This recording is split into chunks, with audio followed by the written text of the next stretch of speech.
Hello,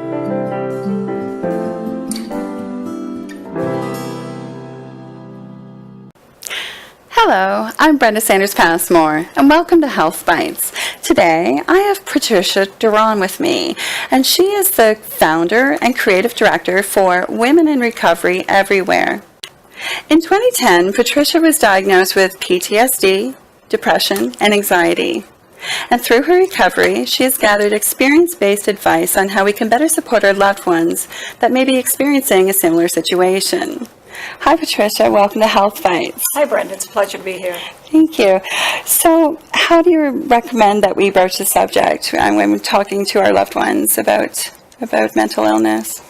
Well, I think the first tip that I would suggest is that we listen, that we really listen actively, we listen to understand, and with great respect and openness. So listen to hear. Mm-hmm.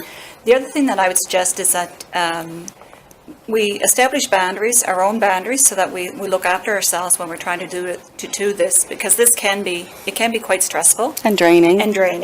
and as well that we respect their boundaries. You know, they're not an open book just because they may be dealing with mental illness or mental health problems at the time. Sure, That's really important as well.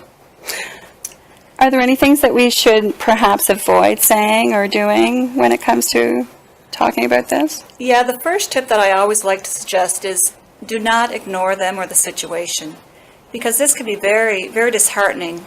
As an example here, you know, people often ask me, you know, someone in their circle is unwell, is suffering mentally, they don't know what to do.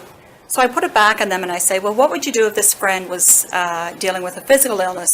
And they'll say, well, I would probably, you know, I would call them because we're friends, I may drop in.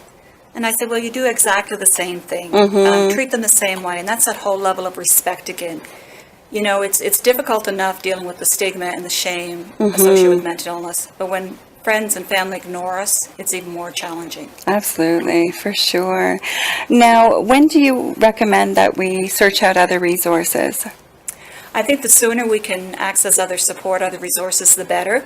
You know, because I know in my case, the more unwell I became, the more difficult it was for me to actually reach out, because I have a disease that tells me I'm unwell, or that I don't have it, and that I don't need help, that I should be able to figure it out my own. So the sooner the better.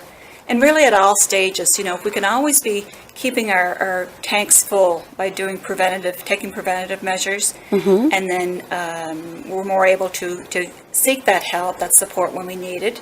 And then once we get back on our feet again, we can do all sorts of things to maintain that good health. And that really is a focus on self-care. It is. Self-care is so important, and it's probably the one thing that we let slip, you know, both as someone dealing with mental illness and as someone that's trying to support them or care for them. So self-care always needs to be at the top of our list. Well, Patricia, thank you so much for all of this wonderful information. I really appreciate it. And hopefully this will help to open up a dialogue and help us to talk about this very important topic. Thank you so much for watching, and thank you for joining me. Thank you. And stay healthy, friends. Thank you.